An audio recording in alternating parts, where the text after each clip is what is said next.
So to turn on and off, your node, to see your results or before and after, it's very simple. So just press on your keyboard Alt plus D, and now you see you can toggle.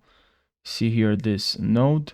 If you press Alt plus S, you will just create another node, but if you press Alt plus D, it will just turn it off, turn the node off, on and off, So you can see before and after when you add it on your color grading your videos.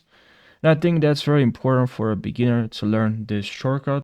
Now, if you are on Mac, I'm on Windows, but if you are on Mac, you just have to press Option plus D.